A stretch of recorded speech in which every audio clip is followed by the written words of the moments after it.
Nah, teman-teman Our Tiny Hop, nah tadi kan kita udah kenalin nih Our Tiny Hop tuh ya. Nah, sekarang seperti biasa kita kerjasama dengan Morula IVF Indonesia, khususnya sekarang dengan Morula IVF Jogja gitu ya, di mana memang untuk Morula IVF sendiri sudah melayani lebih dari 25 tahun lamanya loh teman-teman di Indonesia gitu ya. Jadi memang sudah trusted banget nih, udah lama banget gitu kan, lebih dari 20 tahun, yaitu 25 tahun. Terus juga memang untuk Morula IVF sendiri sudah didukung dengan teknologi dan sertifikasi internasional gitu ya. Jadi memang mutakhir lah ya teman-teman, yang juga di mana Morula sendiri udah membantu lebih dari 100.000 pasangan di Indonesia gitu ya. Banyak banget kan. Jadi bukan ecek-ecek lagi nih gitu ya. Dengan memang juga tingkat keberhasilannya tuh ada yang sampai dengan 72% gitu. Jadi ini bisa menjadi salah satu alternatif teman-teman untuk usaha gitu ya, untuk memiliki Rainbow Baby. Oke, kita udah oke. Nah, ini dia Dokter Erik Yuane sudah ready to join. Nih, siapa nih yang dari tadi udah nggak sabar gitu ya nanya sama dokter. Halo, Assalamualaikum dok. Waalaikumsalam, maaf ya terlambat. Nggak apa-apa. Habis operasi. Dok. Pasti sibuk ya dok ya. Kalau pas sibuk. Iya. Dok, terima kasih banyak waktunya untuk hari ini ya dok, telah meluangkan waktu untuk berbagi bersama teman-teman Our Tiny Hop gitu ya dok. Nah teman-teman, hari ini kita akan membahas pentingnya pemeriksaan kesehatan untuk setelah mengalami keguguran untuk persiapan program kehamilan berikutnya gitu ya. Hari ini kita dengan narasumber Dr. Erik Yuana, spesialis obgyn, subspesialis fertility, dokter spesialis kebidanan kandungan yang aktif melayani pasien di Morula IVF Indonesia gitu teman-teman. Nah, Dok, mungkin kenalan dulu ya dok, perkenalkan nama saya Kartika gitu ya dok. Saya dari Our Tiny Hop gitu dok. Jadi memang Our Tiny Hop ini adalah komunitas gitu dok.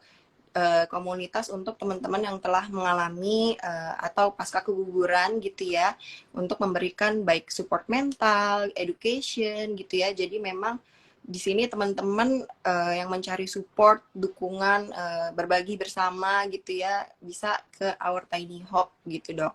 Nah salah satu kegiatan kita adalah ini nih dok, bersama sharing bersama Morula gitu ya. Jadi mengetahui persiapan apa aja setelah keguguran itu yang dibutuhkan untuk program selanjutnya gitu. Oke, mungkin dok yang akan kita bahas kali ini langsung aja gitu ya.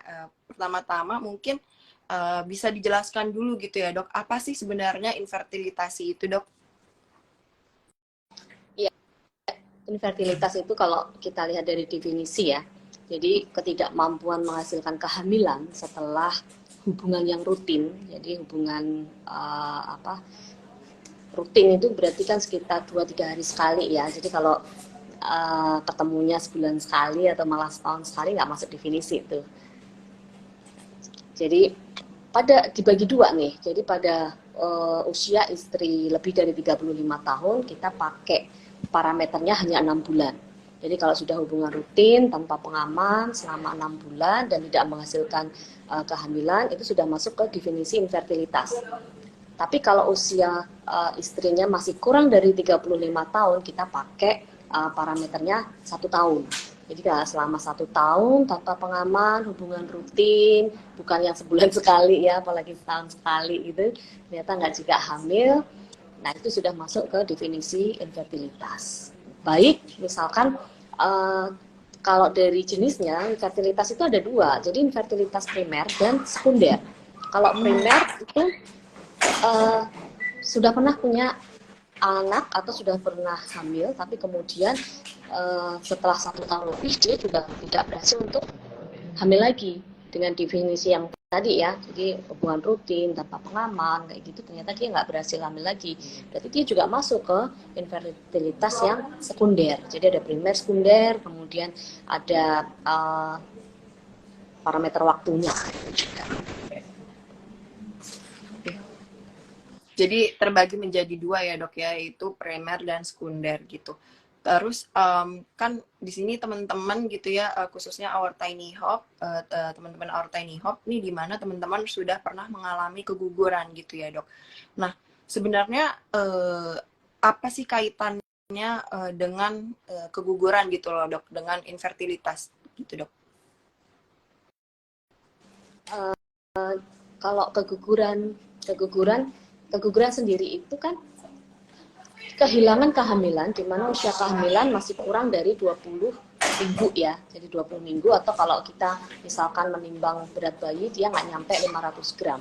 Yaitu masuk ke definisi keguguran. Kalau lebih dari 20 minggu, atau pada saat ternyata bayinya lahir, itu kita timbang berat bayinya lebih dari 500 gram ya, itu masuk definisi partus atau melahirkan. Jadi kalau keguguran yang berulang itu definisinya lagi, kalau keguguran itu terjadi secara berturut-turut selama sebanyak 2 kali, dan berturut-turut ya, bukan ada jedanya ya, di usia kehamilan kurang dari 20 minggu, nah itu masuk ke definisi keguguran yang berulang. Kalau yang dulu parameter sampai 3 kali berturut-turut, tapi kalau yang sekarang kita udah pakai parameternya cuma 2 kali berturut-turut. Gitu. Oh, jadi ada update gitu ya dok ya. Yang tadinya 3 kali baru dihitung sebagai keguguran berulang, kemudian saat ini untuk 2 kali keguguran itu juga sudah termasuk ke dalam keguguran berulang. Ya. Gitu ya dok. Baik. Terus kira-kira nih dok ya, kan mungkin memang banyak gitu ya dok penyebab keguguran itu sendiri. Sebenarnya apa sih dok penyebab keguguran yang paling sering ditemui gitu dok? Paling sering ditemui sebenarnya keguguran itu juga kita harus melihat usia kehamilannya ya. Jadi kurang 8 minggu, antara sudah kelihatan janinnya atau belum, kemudian apa itu namanya, sudah ada janinnya, kemudian dia detak jantungnya hilang. Nah, kalau dilihat dari usia kehamilannya, rata-rata yang usia kehamilannya kurang dari 8 minggu itu lebih dari 50%, sekitar 55% ya, itu penyebabnya adalah kualitas kromosom dari embrionya itu tidak bagus. Nah, embrio sendiri itu kan terbentuk dari sel telur dan sel sperma ya. Jadi masing-masing materi genetik dari sel telur dan sel sperma itu kemudian pada saat fertilitas kemudian menjadi embrio, itu kan dia blended ya. Kemudian embrio itu akan menghasilkan materi genetiknya dia sendiri. Kadang-kadang memang kualitas dari telur dan spermanya nggak bagus. Jadi pada saat terjadi fertilisasi, dia kromosomnya jadi nggak bagus juga. Atau sebenarnya ini bagus dua-duanya. Tapi pada saat fertilisasi, kemudian kromosomnya menyatu, nah itu ternyata dia terjadi mutasi spontan. Spontan, mutasi sporadik, jadi membuat embrionya itu juga jadi tidak bagus gitu. Nah, jadi kemudian penyebab yang pertama kromosom ya, jadi kromosomnya nggak bagus. Penyebab kedua itu baru kelainan metabolik. Kelainan metabolik itu bisa misalkan ada penyakit penyerta diabetes, kemudian ada autoimun, itu masuk ke penyakit metabolik. Kemudian yang ketiga baru infeksi. Infeksi itu yang seperti infeksi TORCH ya, TORCH itu toxorubella dan lain-lain, itu baru masuk ke 3. Karena rata-rata kalau orang awam mindsetnya kalau keguguran berulang, keguguran bolak-balik, ini dok saya perlu cek tokso nggak gitu ya. Itu ternyata penyebab nomor 3 nih. Jadi yang pertama adalah kromosom, kedua penyakit metabolik, autoimun, kemudian yang ketiga baru infeksi.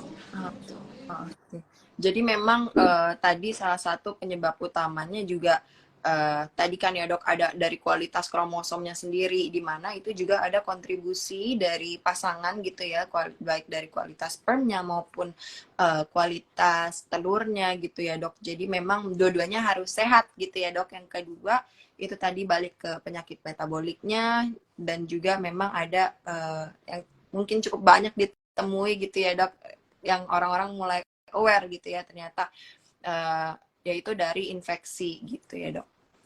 Siap-siap. Nah, kemudian dok setelah 3, kan itu tadi yang paling common gitu ya dok. Terus kan banyak nih dok terjadi keguguran gitu ya dok ya. Kira-kira pemeriksaan yang perlu dilakukan gitu ya dok sebelum memulai kehamilan untuk menghindari kemungkinan terjadinya keguguran kembali dok. Itu apa aja sih dok yang kira-kira harus diperhatikan gitu?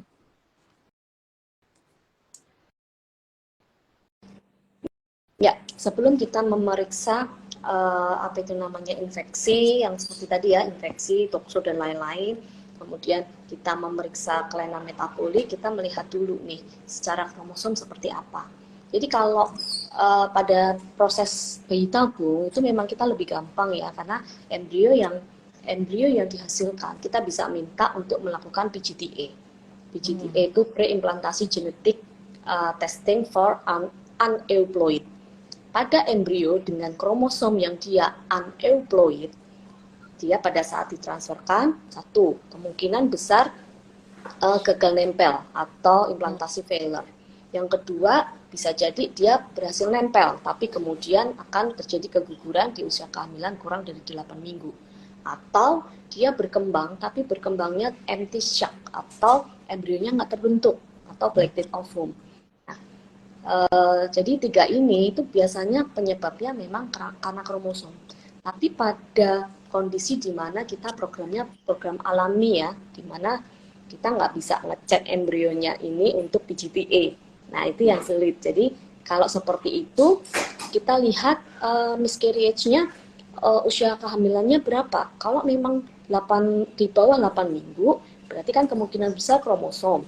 Berarti yang kita harus manipulasi itu adalah kromosom. Kan kita nggak bisa merubah kromosom ya, karena kan kromosom istri, kromosom suami itu kan blueprint. Yang kita bisa rubah berarti ada penyakit penyerta atau enggak, ada penyakit autoimun atau enggak, ada penyakit metabolik atau enggak. Nah itu yang disingkirkan. Nah itu disingkirkan ya, berarti kalau diabetes kita ngecek ada diabetes atau enggak, kemudian ada penyakit autoimun atau enggak, kemudian ada pengentalan darah atau enggak, itu bisa dicek. Nah, kalau memang ternyata tidak ditemukan penyakit-penyakit itu semua dan juga tokso juga tidak ditemukan, berarti kan kemungkinan besar karena kromosom nih. Ya kan? Kalau kromosom kita nggak bisa memanipulasi kromosom kecuali kita memanipulasi lingkungan dari kromosom itu, atau ya kita namakan epigenetik. Epigenetik itu lingkungan yang membentuk, misalkan membentuk telur, membentuk sperma. Nah itu yang kita apa itu namanya manipulasi. Dengan apa? Dengan satu, merubah lifestyle dengan yang baik. Jadi hidup sehat. Betul. Hidup sehat dulu. Kemudian berarti kita juga makan makanan yang sehat, ya kan? Makan makanan yang sehat itu seperti apa? Kan banyak nih. Kalau obesitas berarti kita juga harus memperbaiki obesitasnya itu. Tidur cukup. Jadi tidur cukup itu juga sangat mempengaruhi juga ya. Juga berpengaruh ya dok ya. Nih siapa iya. nih yang suka begadang nih? Ayo. Jadi pada saat kita begadang ternyata stres oksidatif kita itu meningkat.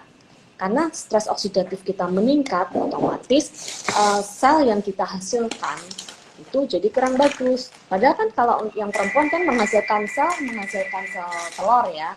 Kalau laki-laki kan menghasilkan sel sperma. Itu kan yang sel yang selalu bisa diproduksi berulang. Nah, pada saat itu kita bisa memanipulasi dengan kita hidup sehat, makan sehat, tidurnya cukup, kemudian hindari polutan. Polutan kan kadang-kadang kita nggak ngerasa polutan ya, kayak merokok gitu kan. Kalau yang suami merokok harus benar-benar dihindarin, istri merokok juga harus dihindarin. Nah, merokok juga ada aktif, ada pasif. Nah, itu juga harus dilihat gitu. Jadi mulai dari diri kita. Harus hidup sehat ya teman-teman ya. Nih siapa yang masih suka begadang-begadang tuh ya teman-teman. Jadi jangan begadang gitu ya. Mungkin mulai dari yang simpel dulu gitu ya. Dari tidurnya udah benar apa belum. Terus makannya udah benar apa belum gitu ya dok ya. Harus diperhatikan. Jadi yang begadang dokter. Betul. Nah Terus juga jangan lupa gitu ya teman-teman, nanti dicek gitu ya ke spesialis obgynnya. Nanti akan dilihat di usia berapa kehamilannya saat keguguran gitu ya dok ya. Ya. Nanti apakah ada penyakit penyertanya atau enggak. Nah nanti itu yang akan diatasi terlebih dahulu gitu untuk teman-teman persiapan menuju kehamilan berikutnya gitu ya. Agar nanti pas kehamilan berikutnya tuh resikonya lebih minim gitu.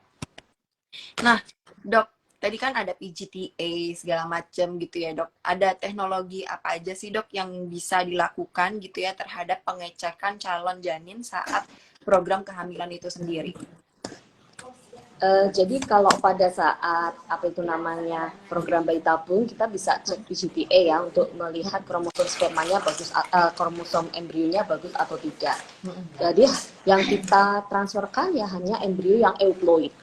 Euploid itu maksudnya adalah kromosomnya genep. Kromosom embrio manusia itu kan harusnya, kromosom kita itu sebenarnya kan 46.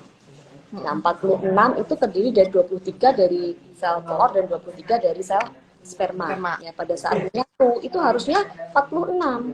Nah, kadang-kadang dia ada kromosom yang kurang atau kromosom yang berlebihan. Jadi 45 atau 47. Nah, itu malah nggak bagus. Dan juga selainnya memang aneuploid itu juga bisa melihat sindrom. Jadi penyakit dari kromosom ya, kelebihan kromosom atau kekurangan kromosom.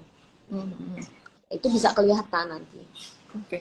Kalau secara kehamilan secara alamiah gitu dok, apakah ada teknologi khusus tertentu juga dok untuk melihat kondisi janin yang seperti itu dok?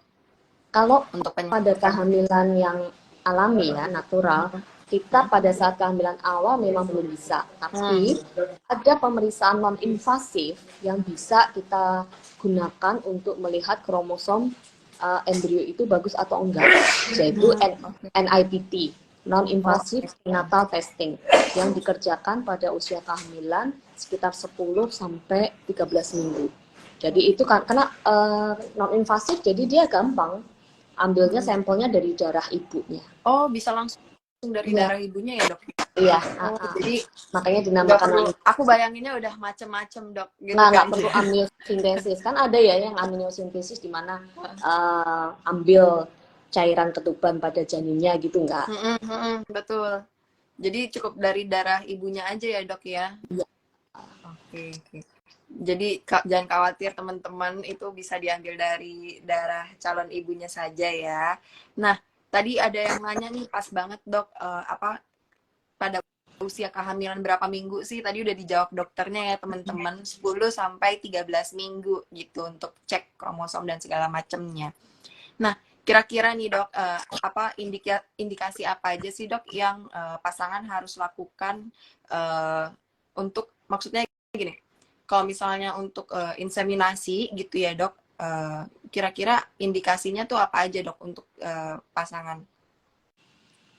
Inseminasi. Kalau untuk program masuk ke program inseminasi bisa juga pada pasien yang unexplained infertility. Unexplained infertility itu misalkan di atas kertas semuanya tuh bagus. Jadi di atas kertas sperma itu bagus, sel telurnya juga bagus, saluran telurnya juga bagus. Tapi sudah melakukan program secara alami, secara natural, tapi dikasih penyubur selama 6 kali siklus, ternyata kok belum juga berhasil. Padahal ini pernikahan udah lebih dari 1 tahun gitu ya. Apalagi usia yang istri udah mulai mepet-mepet 35 tahun atau bahkan sudah lebih dari 35 tahun. Nah, itu bisa melakukan inseminasi. Atau memang pada kondisi di mana spermanya kurang. Oh. Oke. Kurang secara kuantiti atau kualitas ya, dok?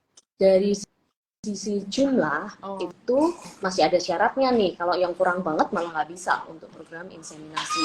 Jadi jumlahnya sperma masih ada syaratnya, lebih dari 10 juta.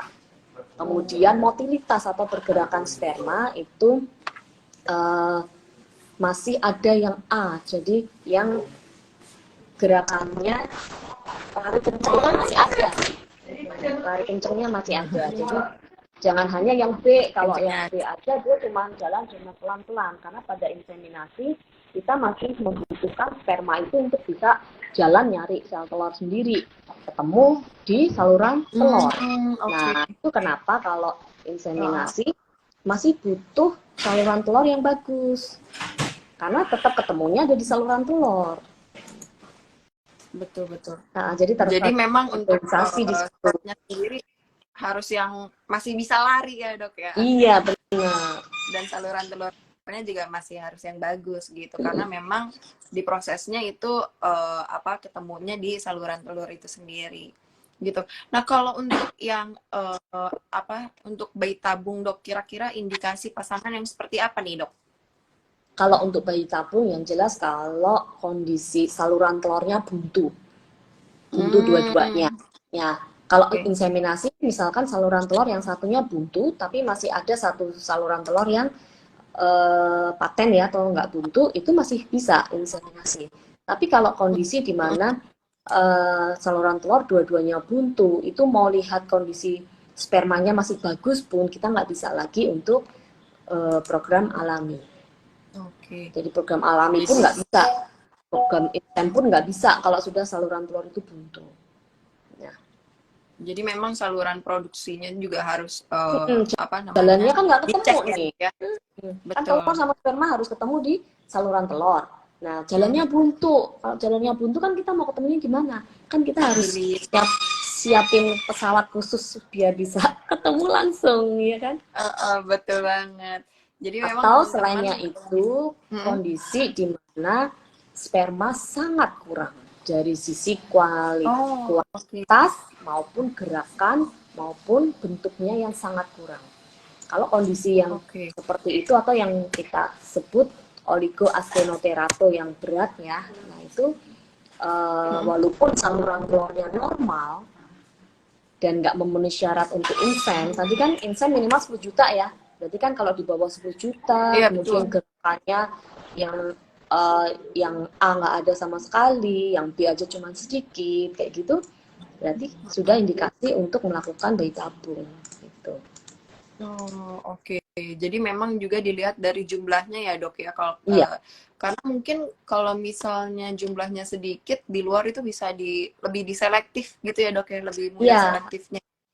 Karena kalau proses bayi tabung kan kita hanya butuh sperma 1 sel telur 1 sel sperma.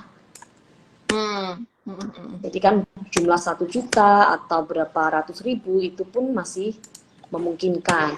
Nah, atau pada kondisi yang ada kondisi khusus ya, azoospermia. Azoospermia itu dia spermanya nggak ada. Dengan ejakulasi biasa nggak ditemukan sel sperma.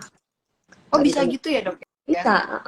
Jadi ada kondisi seperti itu. Nah itu walaupun kondisi istrinya bagusnya seperti apa, nggak akan mungkin untuk melakukan program di luar inseminasi, di luar bayi tabung. Jadi memang saya pikir itu akan selalu ada gitu ya dok ya. Ternyata itu ada posibilitas nggak ada juga ya dok ya. Bahwa untuk jumlah spermnya itu sendiri gitu, meskipun wanitanya tuh sehat gitu ya. Nah mungkin nih dok, tadi kan berarti kembali ke gaya hidup ya dok ya. Sebenarnya ada nggak sih dok gaya hidup seperti apa gitu ya, specifically gitu ya saat melakukan program kehamilan agar tidak terjadinya keguguran berulang nih dok. Tadi kan ada tidur gitu ya, terus tidur yang seperti apa sih gitu ya dok, selain bergadang gitu ya. Terus makannya juga seperti apa, atau mungkin ada olahraga yang patut dihindari ataupun perlu dilaksanakan gitu dok untuk teman-teman baik dari ibu maupun bapaknya nih dok. Ya, kalau masalah tubuh kita atau organ tubuh kita itu sebenarnya memang disetting untuk tidur pada saat dari mulai awal kita tidur sampai dengan kita bisa deep sleep itu sekitar 2-3 jam. Berarti kan deep sleep itu seharusnya sudah kita capai pada jam 1 sampai jam 3 Dok, mohon maaf dok, suaranya agak ketutup. Jadi ada Nah, namanya deep sleep. Nah, deep sleep itu yang kita butuhkan untuk organ tubuh kita melakukan seperti regenerasi gitu ya, mereset gitu ya, setelah satu hari yang kita gunakan, dia akan mereset diri sendiri untuk mempersiapkan digunakan besok harinya lagi. Nah itu sekitar jam 1 sampai jam 3 sore, jam 3 pagian. Jadi itu tercapai deep sleep itu sekitar 2 sampai 3 jam setelah kita awal tidur. Nah berarti kapan kita harus tidurnya? Paling enggak jam 11 itu kita udah harus tidur, ya kan? Jam 11, 12, 1, paling lambat jam 11 itu kita harus tidur. Jadi kalau misalkan kita ada lembur, kita masih ada kegiatan dan lain-lain, usahakan jam 11 itu kita udah tidur, sudah tertidur. Nah, kalau orang-orang yang memang proses tidurnya lama kayak saya ini butuh 1 jam sebelumnya ini untuk bisa benar-benar tidur, ya kan? Nah itu nanti masih 2-3 jam kemudian baru kita masuk ke deep sleep. Nah jadi usahakan jam 11 itu sudah tidur sampai jam 3 pagi. Nah setelah jam 3 pagi kita mau bangun, mau lembur lagi, boleh. Jadi kita bangun mau lembur lagi boleh, nggak apa-apa, karena tubuh memang sudah apa itu namanya terreset seperti itu. Itu untuk masalah tidur ya. Kemudian untuk makan, kita usahakan makan makanan yang tidak terlalu banyak kita olah. Jadi pengolahannya itu sederhana. Jadi kalau bisa kita makan kayak buah-buahan gitu ya, yang kita makan buah segar, jangan bukan buah yang sudah di jus. Karena pada saat jus itu kita minum itu seringnya kan ada tambahan zat-zat yang lain, apalagi kalau itu makanan masak. Kemudian untuk diperhatikan juga asupan gula, ada maksimal asupan gula, ada maksimal asupan garam.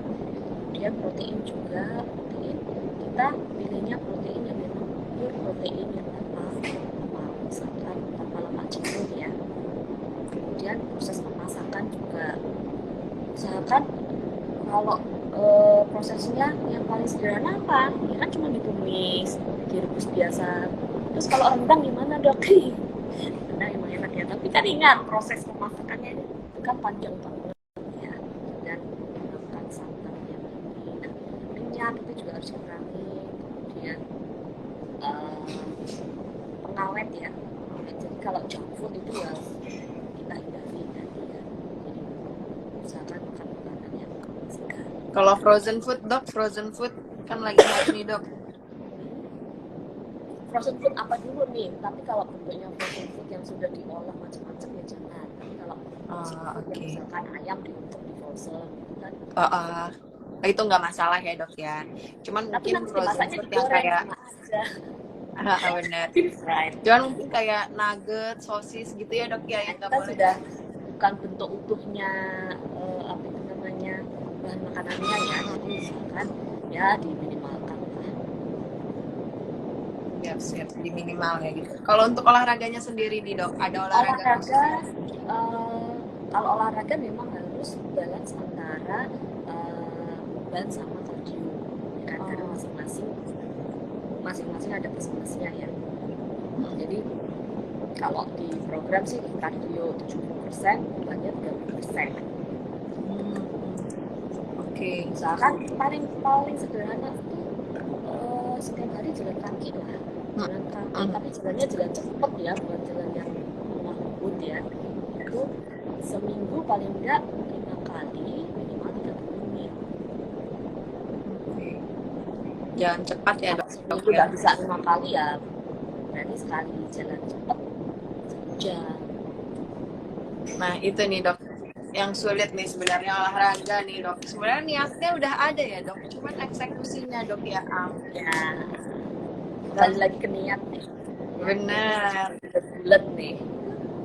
Jadi teman-teman bisa ya ngumpulin niatnya. Mungkin kalau niatnya udah kekumpul, tinggal eksekusinya ya teman-teman. mungkin nggak usah yang berat-berat gitu ya, jangan berat-berat, atau dimulai dari sedikit demi sedikit gitu ya teman-teman, biar nggak apa namanya, motivasinya nggak hilang gitu ya karena keburu capek duluan gitu ya teman-teman. Jadi coba sedikit demi sedikit aja biar terbiasa seenggaknya ya dok ya. Iya, paling nggak kita merubah lifestyle kita itu selama 3 bulan. Kalau setelah 3 bulan kita konsisten merubah lifestyle kita, insya Allah itu akan berlanjut terus selamanya. Karena 3 bulan itu benar-benar kayak waktu yang untuk merubah habit itu menjadi suatu kebiasaan. Kebiasaan baru Benar. yang masuk menjadi kebiasaan kita, aktivitas kita sehari-hari. 3 bulan teman-teman ya, at least untuk merubahnya itu biar konsisten gitu ya, biar jadi habit yang seterusnya dapat dijalani terus.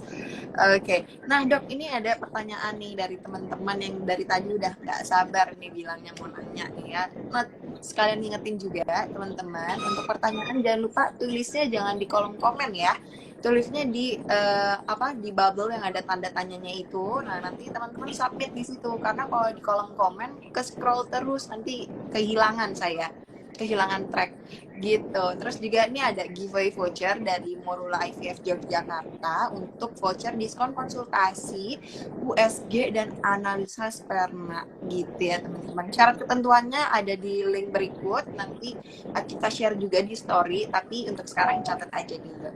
Nah, pertanyaannya dari Isyas, S-nya 2 bukan 1. Oh, S-nya 2 bukan 1. Dok, saya sudah kuret sebulan lalu, namun 6 hari ini saya keluar darah banyak. Normalkah, dok? Kalau sudah lewat 1 bulan, mestinya darahnya sudah nggak banyak banget. Jadi kalau memang ada darah yang banyak banget, mungkin harus dilakukan pemeriksaan ulang, paling nggak dilakukan USG ulang ya. Karena cukup mengkhawatirkan gitu ya dok ya, ini soalnya jaraknya udah cukup jauh ya. 2 sampai 1 bulan harusnya udah bersih ya. Di 1 sampai 2 bulan ya dok ya, udah harus bersih seharusnya. 2 minggu sampai 1 bulan. 2 minggu, sorry. 2 minggu sampai 1 bulan ya teman-teman. Jadi kalau misalnya udah sebulan lalu, terus 6 hari ini keluar darah yang banyak, itu bisa dikonsultasikan lagi ke spesialis obgynnya ya, gitu. Karena perlu diperhatikan. Kemudian ada pertanyaan nih dok dari Ria PJL STR. Dok, tes HSG bisa berlaku sampai berapa tahun ya dok? HSG bisa kita pakai 1 tahun. 1 tahun. Oke, jadi setelah 1 tahun itu harus periksa HSG kembali nih dok. Update ulang, iya. Diupdate ulang. Kalau jadi setiap tahun pengen program yang alami atau insen ya. Tapi kalau pengennya ke arah bayi tabung ya nggak usah diulang. Oh nggak usah. Jadi kalau misalnya mau bayi tabung udah nggak usah HSG lagi ya dok? Karena HSG kan udah nggak perlu sama telur. Daripada buang-buang duit nih teman-teman ya, gitu ya. Langsung aja deh ke option yang kira-kira dapat meningkatkan probabilitas tingkat kehamilannya ya. Gitu. Oke, pertanyaan dari Iza Spensa. Dok, jika IT gagal 3 kali, punya SLE dan LA, sudah suntik heparin dan MNM kloroquine, kuret 2 kali, perlu tes apa lagi untuk tahu sebab gagal? Dan jika mau IT lagi, kira-kira apa saja yang harus disiapkan agar tidak gugur lagi? Ini program bayi tabung ya? Iya. Kalau program bayi tabung, saran saya, karena kan 50% lebih penyebabnya oleh karena kromosom ya. Jadi cek PGTA sebelum melakukan embryo transfer. Oke, PGTA-nya harus diperiksa kembali.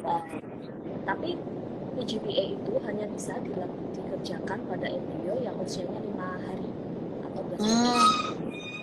Kalau yang embrionya usianya 3 hari, kita nggak bisa lakukan PGTA karena selnya masih sedikit. Jadi pada saat diambil selnya nanti rusak. Oke. Jadi kalau misalnya lebih dari 5 hari dok, apakah itu masih possible untuk dilakukan tes PGTA? Masih ya Memang dok? embrio hari kelima. Oh oke oke. Ya. Jadi Mbak Iza atau Mas Iza, Mas atau Mbak nih, mohon maaf saya nggak tahu ya, soalnya nggak ada avatarnya nih. Itu bisa dilakukan tes PGTA ya. Nah, kemudian pertanyaan selanjutnya, Mbak Adian Fadila, untuk usia 29 tahun, tuba hanya satu sebelah kiri, head masih rutin sebulan sekali pasca operasi. Perlukah inseminasi? Nah, ini sebenarnya tadi udah disinggung nih ya sama dokter. Boleh dok sekalian di highlight kembali dok?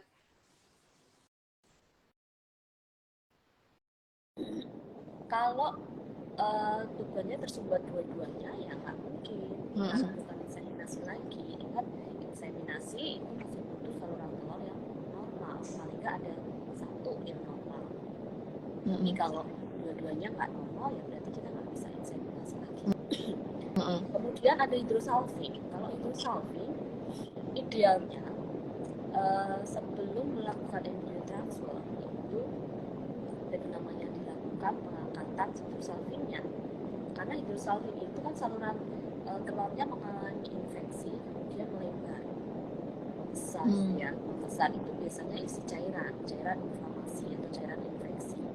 Pada saat dilakukan transfer embrio, cairan di hidrosalping itu dia bisa masuk ke dalam rahim dan dia bisa toksik pada embrio sehingga akan menghambat implantasi embrionya.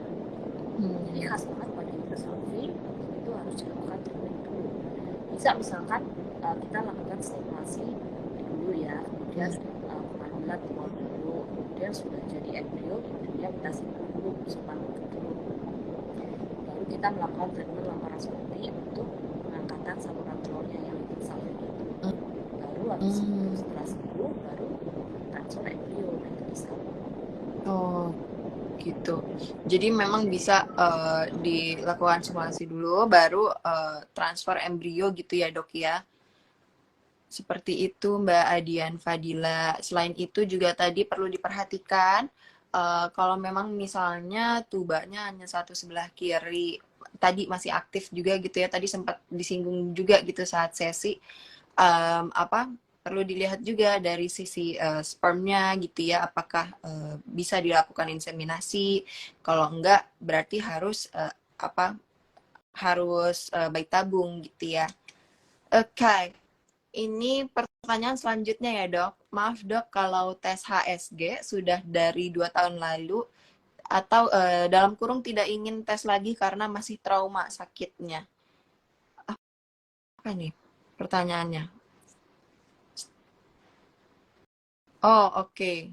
2 tahun itu tadi menyambung pertanyaan yang tadi dok, mohon maaf. Jadi beliau sudah tes HSG 2 tahun lalu dan menanyakan kapan sih berlakunya tadi HSG itu 1 tahun ya Mbak. Jadi kalau misalnya udah 2 tahun lalu hasil HSG itu udah nggak valid gitu ya dok ya.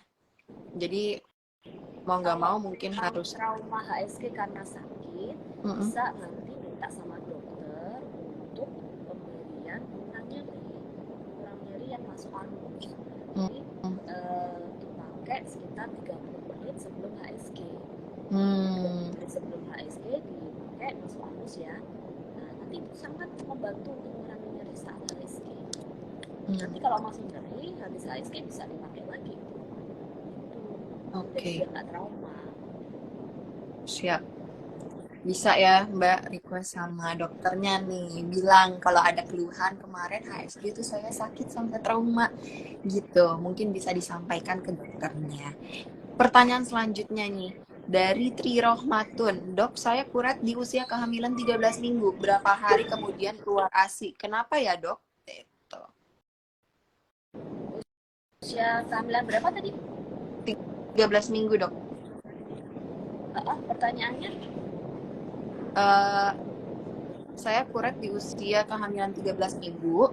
Berapa hari kemudian keluar ASI? Kenapa ya dok? Oh iya, karena kan kehamilan sendiri kan memicu apa itu namanya hormon yang kalau setelah kehamilan dikeluarkan ya, setelah kehamilan dikeluarkan itu akan memicu hormon prolaktin untuk terbentuk. Jadi bisa itu, tapi rata-rata sih usia kehamilan yang lebih dari 20 minggu ya. Jadi kalau 13 minggu terus dia keluar ASI, ya mungkin harus dilakukan pemeriksaan hormon prolaktin. Mungkin memang sebelumnya ada peningkatan hormon prolaktin. Oke, siap. Nah, saya masuk ke pertanyaan selanjutnya ya dok, mohon izin karena cukup lumayan nih dan ada satu pertanyaan yang panjang sekali nanti. Oke, kita ada pertanyaan dari Mbak Laras nih. Dok, saya keguguran di usia 9 minggu. Apakah untuk mempersiapkan kehamilan selanjutnya harus cek sperma dan sel telur, dok? Idealnya iya. Idealnya iya ya dok ya, jadi memang harus diperiksa dua-duanya. Jadi analisis sperma itu kan tidak hanya ada yang namanya DFI ya, atau DNA fermentasi index. DNA fermentasi index itu untuk melihat seberapa besar kerusakan kromosom pada sperma. Ya, jadi mungkin itu bisa dilakukan pemeriksaan. Kemudian kalau dari sisi sel telur bisa dilihat ada ke arah polycystic ovarium enggak, karena pada kondisi di mana PCO atau polycystic ovarian syndrome itu biasanya kualitas telurnya kurang bagus.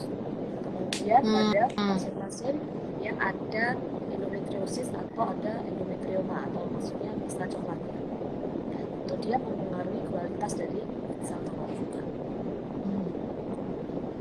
Siap. Jadi memang idealnya diperiksa ya Mbak Laras, karena untuk mengetahui hal-hal apa saja yang memungkinkan terjadinya keguguran agar dapat dicegah gitu, atau diobati terlebih dahulu jika memang ada hal-hal yang tidak diinginkan gitu. Dok, apakah IUFD bisa dicegah, dok? IUFD bisa dicegah kalau memang IUFD itu pasti ada penyebabnya, tergantung IUFD-nya usia kehamilannya berapa ya. Jadi 95% IUFD itu penyebabnya adalah diabetes pada kehamilan. Oke, diabetes pada kehamilan ya dok. Diabetes ya bisa jadi diabetes yang memang dia sudah diderita sebelumnya, atau dia didapat pada saat kehamilan atau gestasional diabetes. Itu 95% itu penyebabnya adalah diabetes. Jadi harus disingkirkan dulu nih, ada diabetes atau enggak. Atau di treatment diabetesnya ya dok ya. Kalau ternyata diabetes nggak ada, barulah kita mencari faktor yang lain. Misalkan faktor tekanan darah, kita cari ada pada janin atau enggak, itu harus kita cari. Kalau dia IUFD-nya fetal death-nya itu di usia yang kurang dari 12 minggu, nah kemungkinan memang faktor dari kromosom yang nggak bagus. Ya, jadi memang kehamilan berapa dulu nih, trimester 1, trimester 2, atau trimester 3, itu harus diketahui. Jadi bisa dicegah ya dok ya, dengan tadi mengetahui faktornya apa gitu ya. Mostly memang kebanyakan gitu ya diabetes gitu ya. Jadi di treatment dulu diabetesnya, terus juga bisa juga kekentalan darah gitu ya dok. Itu juga bisa di treatment. Jadi insya Allah ada jalan Mbak Agnia. Oke, pertanyaan selanjutnya dari Prisciliara. Berapa lama baiknya mencoba hamil kembali setelah keguguran atau kuret, dok? Rata-rata sih sekitar 2-3 kali sudah dapat siklus menstruasi yang rutin. Oh, oke. Jadi 2-3 kali siklus menstruasi ya, dok? Ya, jadi menstruasinya sudah normal seperti sebelum dilakukan kuretase, nah itu sudah siap. Berarti kan dia dini rahimnya udah berfungsi dengan bagus juga. Oke. Jadi perlu diperhatikan siklus haidnya apakah sudah kembali normal 2-3 kali siklus kehamilan. Siklus haidnya ya, teman-teman. Jadi jangan terburu-buru, sabar dulu ya. Nah, pertanyaan selanjutnya, dok. Dok, kalau HSG bisa ketahui radang pinggul kah, dok? HSG radang panggul atau nggak bisa secara spesifik. Kecuali kalau ada hidrosalping itu tadi. Kalau ada hidrosalping kan berarti ada infeksi dari aneksa ya, atau saluran makanan diri. Nah biasanya itu Oke. Atau infeksi panggulnya bentuknya endometriosis. Endometriosis Mm-mm. itu juga bisa memicu hidrosalping Hmm. karena endometriosis itu juga inflamasi atau infeksi. Oke. Siap. Jadi seperti itu ya Mbak Pratiwi untuk apakah bisa mengetahui radang panggul atau enggak dari HSG-nya. Nah, kemudian nih Dok, pertanyaan selanjutnya setelah kuret, kalau tadi kan berapa lama untuk memulai program kembali gitu ya Dok. Kalau ini setelah kuret perlu waktu berapa lama Dok untuk pasang KB Dok? Kalau kuret, pada saat kuret langsung pasang KB bisa? Oh bisa. Jadi Bisa. bisa langsung pasang Dok. Iya, bisa langsung pasang atau kalau enggak ya nunggu nifasnya selesai itu Hmm. bisa langsung. Oke. Jadi bisa ya kalau KB beda dengan program kehamilan tadi. Harus nunggu normal dulu 2 sampai 3 kali siklus haid baru bisa program kehamilan. Eh, kalau untuk KB, teman-teman bisa langsung pasang setelah kuret. Gitu. Nah, pertanyaan selanjutnya cukup panjang, Dok. Mohon izin saya ceritakan nih, Dok. Assalamualaikum warahmatullahi wabarakatuh. Dokter mohon izin. Kenalkan saya Novi dari Semarang. Eh, Perkenalkan, saya ceritakan singkat perjalanan promil saya. Saya 2 tahun lalu pernah promil dan hamil 2 kali. Lalu keguguran didiagnosa dokter saya BO. Kemudian selang 5 bulan post kuret, saya mencoba promil kembali dengan dokter yang sama. Kemudian setelah 5 kali siklus promil yang diberikan distimulasi pembesar telur, belum juga kunjung pembuahan hasil. Kemudian saya tanya, apakah perlu pemeriksaan lanjutan oleh dokter promil saya? Beliau berkata, saya tidak perlu HSG dan cek lab, karena kehamilan saya yang 2 kali kemarin hanya BO. Tapi saya kurang serak, kemudian saya pindah second opinion ke dokter yang berbeda. Saya ceritakan semua masalah promil saya ke beliau. Kemudian oleh dokter yang kedua ini saya diminta untuk menjalankan tindakan SIS. Saya terkejut mendengar jawaban beliau. Beliau mengatakan tuba kanan saya non-paten dan tuba kiri saya suspek non-paten karena ada penyempitan. Kemudian beliau berkata bahwa saya hanya bisa promil dengan bantuan IVF. Yang saya ingin tanyakan, apakah mungkin pada kasus saya ini bisa terjadi demikian, Dok?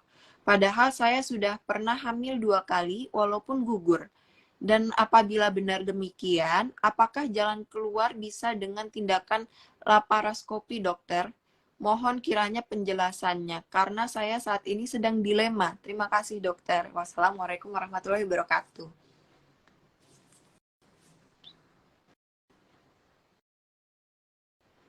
Mohon izin, dok. Dokter, suaranya tidak ada, dok. Lupa. Tidak terdengar.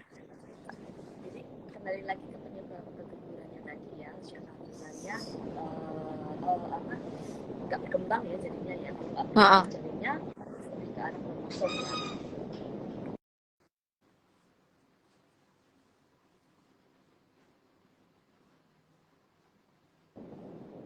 Biasanya agak banyak. Iya, nggak apa-apa, dok. Memang lagi banyak yang apa nih, tenggorokan kurang sehat gitu ya, pernafasan, karena memang cuaca khususnya di Jakarta sih ya, dok, memang cuacanya juga lagi nggak bagus gitu. Semoga sehat-sehat, dok. Kalau kromosom ya memang harus dilacak ke arah kromosom tadi ya. mohon mohon izin, dok, untuk suaranya apa boleh bisa sedikit lebih besar, dok? Yang dekat lagi ya. Iya, siap. Dilacak lagi tuh ada penyakit metabolik atau enggak yang memang bisa mempengaruhi kualitas dari telurnya ya. Jadi telur, kemudian sperma juga harus dicek kualitas spermanya seperti apa, kemudian kromosom dari spermanya seperti apa gitu juga. Kemudian untuk pemeriksaan yang SIS tadi, SIS itu memang bisa dilakukan untuk melihat apa itu namanya saluran telur buntu atau enggak ya. Tapi memang itu beda ya dengan HSG, kalau HSG kan kita bisa melihat ya, jadi ada hasilnya kita bisa lihat karena menggunakan kontras dan di foto ronsen ya, di foto ronsen jadi kita lihat hasilnya. Kalau pada SIS memang karena dengan bantuan USG kemudian disemprotkan cairan NaCl ya, jadi kita melihat turbulensi bisa ada cairan yang melewati saluran telur atau enggak, tapi memang akurasinya berbeda. Kalau untuk melihat akurasi yang paling bagus ya kita harus lakukan laparoskopi gitu.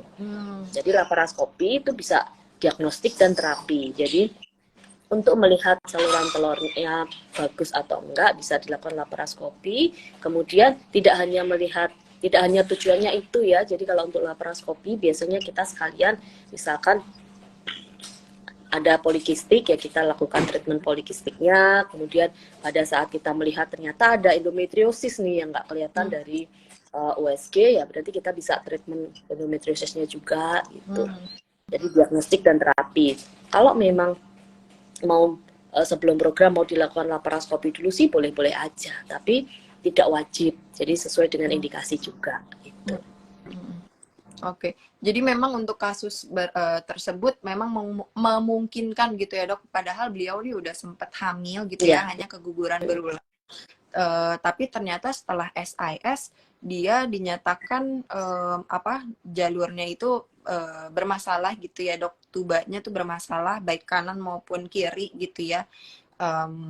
Dan memang tadi laparoskopi bisa sebagai option untuk sebelum melakukan IVF gitu ya dok, kalau misalnya memang belum ingin sampai IVF gitu ya dok. Iya, karena pas waktu laparoskopi itu setelah 2 kali keguguran apalagi melakukan terapi kuretase itu bisa merubah kondisi dari saluran telurnya dari dulunya paten atau lancar, setelah terjadi keguguran itu bisa berubah. Jadi ada infeksi ya, nah, itu memicu terjadi sumbatan itu bisa. Jadi kalau mau lebih objektif lagi ya lakukan laparoskopi. Oke, jadi memang kalau misalnya lebih ingin yakin lagi buat teman-teman gitu ya, bisa laparoskopi dulu sebelum menuju IVF gitu, itu nggak apa-apa kalau misalnya dirasa memang belum siap untuk IVF gitu ya.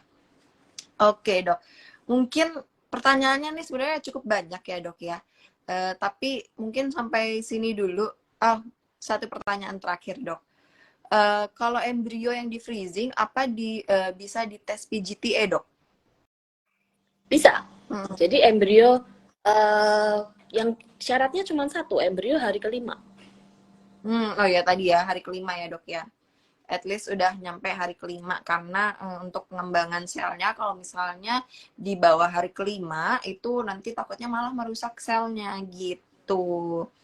Oke, mungkin itu saja dok untuk pertanyaannya dari teman-teman sekalian gitu ya.